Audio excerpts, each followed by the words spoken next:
Welcome to my World History Notes, where I discuss with you, share with you some things I've learned about the Cold War. I knew some things like any history nut knows, general stuff, even specific stuff. But in the past year, I've uncovered a lot of things that I say uncovered. They weren't hidden, they're right there in front of us, but we're not taught to make the connection. We actually aren't taught to really think critically in school. It's something we have to learn. I didn't learn it till graduate school. Um, and even then, it was because I had some good professors. But so there's some things I just want to discuss with you. Many of these things are kind of new to me, um, although I did know, like I said, I knew the basics. So today we're going to discuss someone who wrote a book that was very I really liked a lot. I still do, but I did not know he was a communist, and that's the trouble. As I was taught when I was getting my master's degree in history, one of my professors, a Civil War expert named Woodworth, he told me that I needed to make sure I understood the background of the writer when I read a book or an article, because there's influence, there's bias, and there's influence, and there's a worldview that everyone brings to something, no matter how impartial they try to be. Um, it's just important. And it doesn't mean you can't enjoy a history that's written by somebody who disagrees with you completely politically. It just means that you now are alert and aware to what they might be trying to make you think. So let's talk about I.F. Stone, and the writer of The Trial of Socrates. Now, when new information about KGB operations in America began to come out in the 1990s, there was very few cases that generated as much controversy or even anger as I.F. Stone. By the time he died in '89, was like a left wing hero, as a symbol of rectitude, teller of truth to power. But then you had charges of the KGB association swirling around him for more than a decade. Um, the evidence, until recently, the evidence was kind of equivocal. You had different interpretations. Isidore Feinstein he was born as in 1907 to Jewish immigrants from Russia. He dropped out of the University of Pennsylvania to become a journalist. After several years as the youngest editorial writer for the Philadelphia Inquirer, he moved to New York Post. Um, and his sympathy for Soviet communism, he was more than just a New Deal liberal. He declared in '33 that the Soviet America was the one way that could make the real difference to the working class, and insisted that FDR's New Deal was not reforming America, but leading it to fascism. That was the position of the Communist Party USA. He became a contributor to this Nation and New Republic, and he was a common presence in the New York City's left-wing Popular Front intellectual scene. He had been a member of the Socialist Party. Although he never joined the Communist Party USA, he had a reputation as a fervent pro-communist. Um, these are things that a young person never knows when they go and pick up a book or a book is recommended for them. Um, it, Stone is supposedly had a romantic view of communism. Occasionally, he'd be critical of certain things about Stalin's purges, but to him, the battle against fascism was too important to risk uh, fracturing, the Popular Front by denouncing Stalin or the Soviet Union. He supported the loyalist cause in Spain, the communist cause from '36 onwards. He signed a statement just published just days before the Nazi-Soviet pact, defending the USSR and its progress toward democracy, and denying that it shared any commonalities with Nazi Germany. Um, he was finally fired for his pro-Soviet views from the Post. He moved to the Nation. He kind of like was taken aback by the Nazi-Soviet pact. Um, so, he continued to write pro-communist works. His uncritical support of Soviet and communist policies continued through the Stalin era. Um, he wrote The Hidden History of the Korean War in '52. He promoted a falsehood that it was South Korea that had sparked the war by invading the communist North. Um, he wrote had a newsletter called the I.F. Stone Weekly. Um, so this, he was the first report of his ties with the KGB. Actual proof came in 1992, and and on and on. So he did develop some.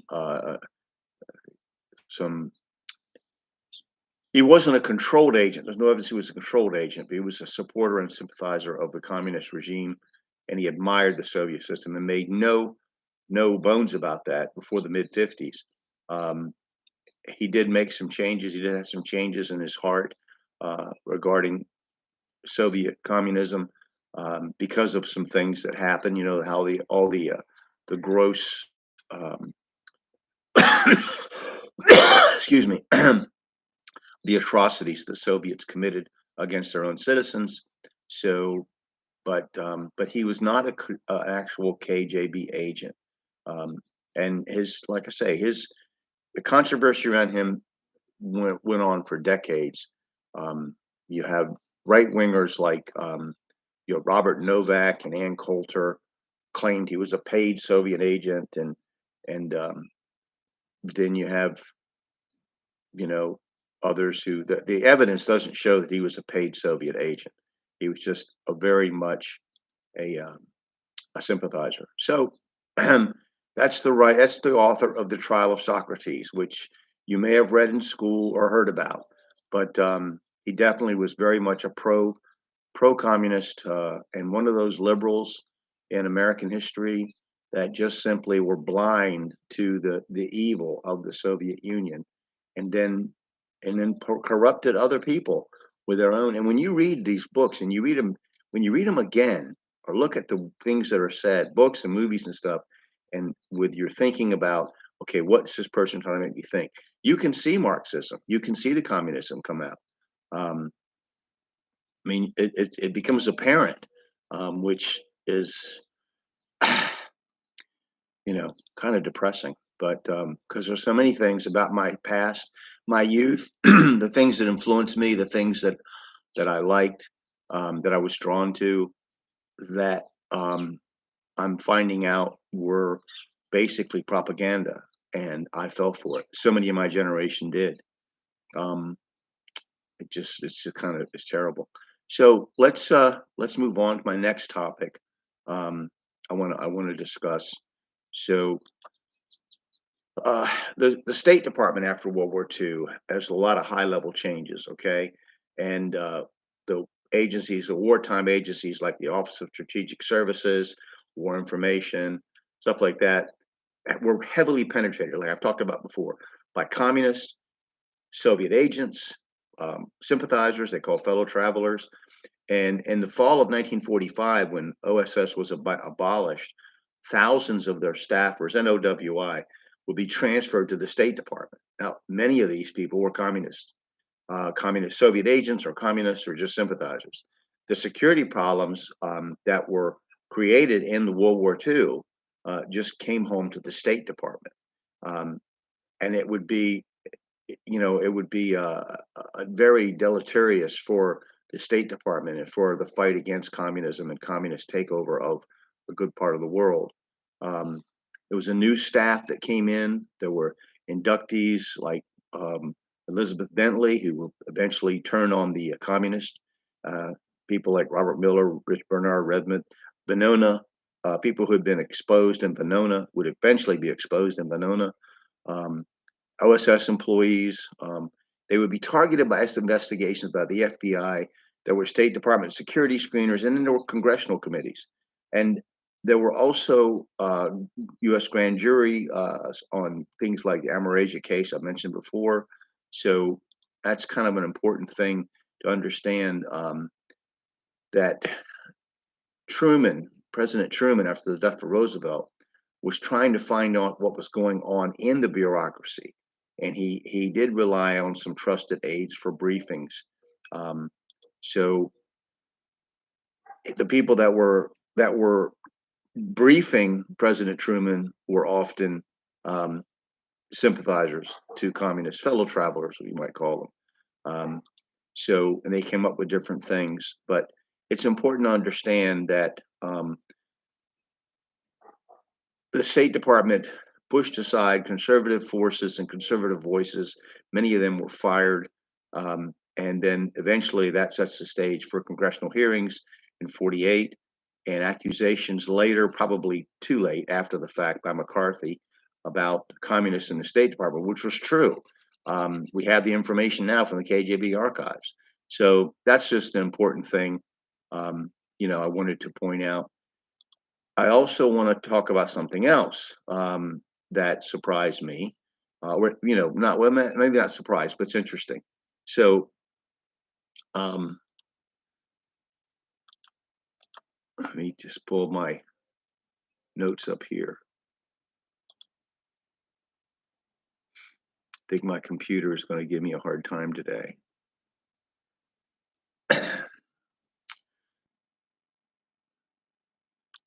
Okay, so I'm getting there. Find my file.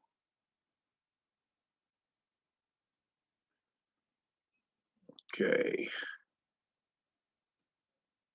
And just bear with me a second here while I open up this file.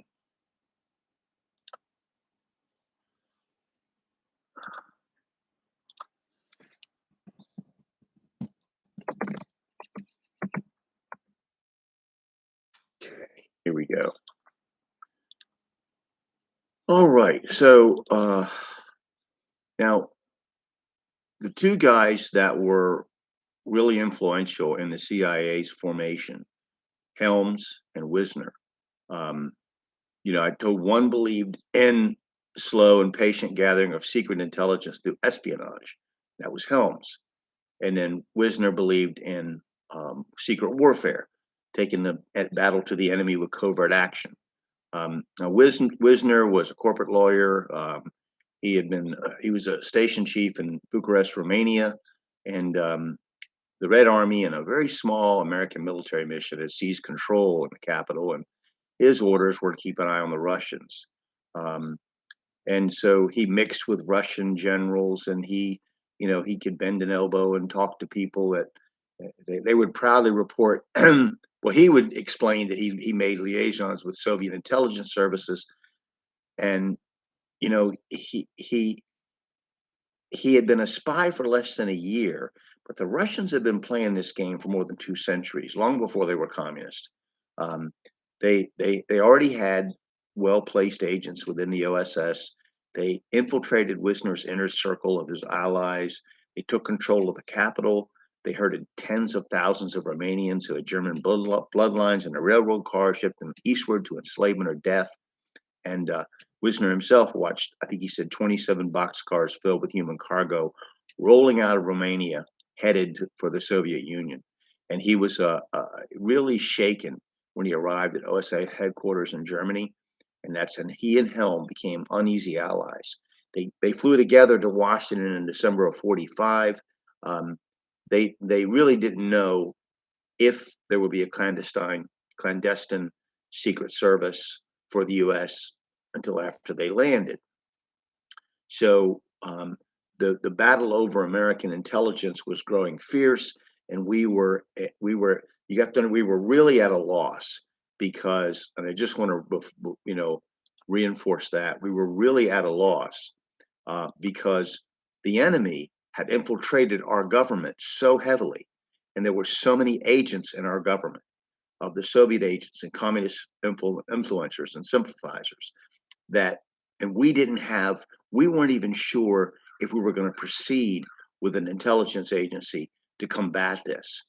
So whatever you think um, about that, just remember that this was a very dangerous time. Now, what's important to remember, according to many sources, now the things I've read, now you can argue about this.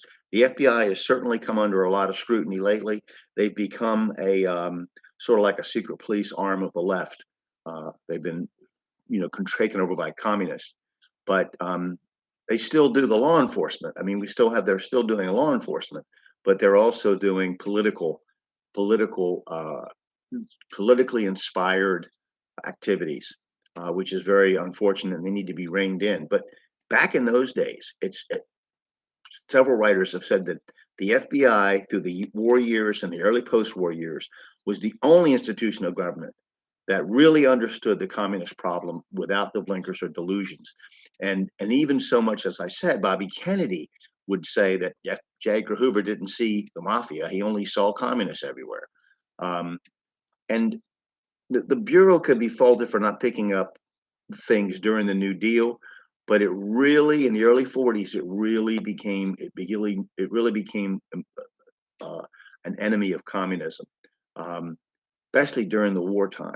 FDR, Harry Hopkins, and all their followers were praising Stalin, letting that Earl Browder American communist out of prison, and just making joy with Soviets and communist agents.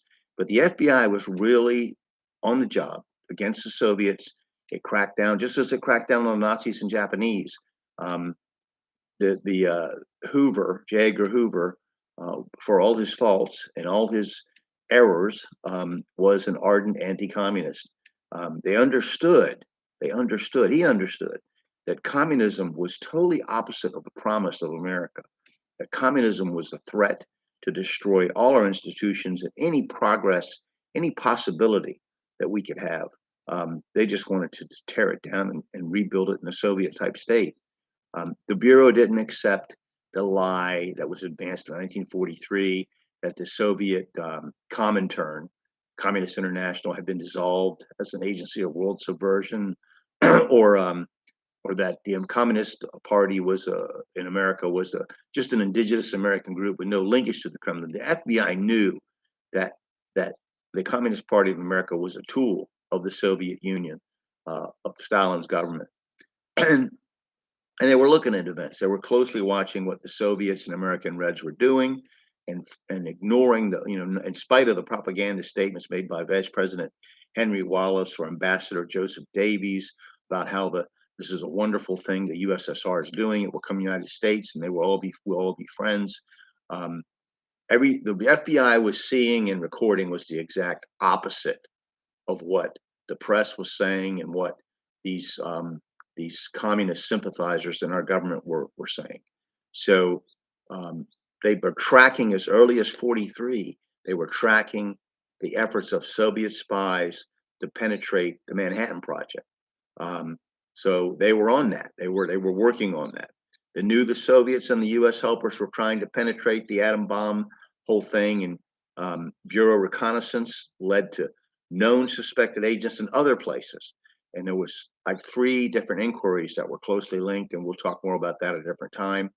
But so these were just some things I wanted to bring out, not really striking or surprising, maybe to some of you. You may already have known this, but it presents a whole different view of the world, our world, the United States, during World War II and just after. It's absolutely amazing to me, and I hope that you will study more. I recommend books like Stalin's Secret Agents, Legacy of Ashes, Blacklisted by History. Um, uh, there's just so many books out there that that have information that you can compare with other books. And what the idea is to see what everybody's saying and kind of get an idea what the truth is. Look at the sources, make sure that the book you're reading tells you where they got it from. So, in any event, I hope that this is interesting to you. If it's not, you wouldn't be watching. So, and it's not scholarly, it's not polished. I don't have graphics. I don't have, I'm not pointing at things that are going to open up on the screen. I'm just a regular person that's learning stuff that's upsetting and disturbing, that I didn't know, that I thought I should know. And this stuff is not hidden. The stuff that I'm learning isn't buried. It doesn't require a Snowden or Assange to steal emails or information from secret computers. It's none of that stuff. It's right there in the open. It's the what is that, the old X-Files thing? The truth is out there. It's right there in the open. You put 2 things together and you go, this is amazing. This is amazing that we're not taught this in school.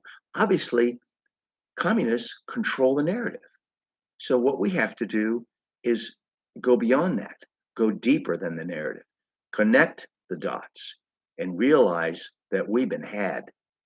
We've been treated like a mark. We've been mugged.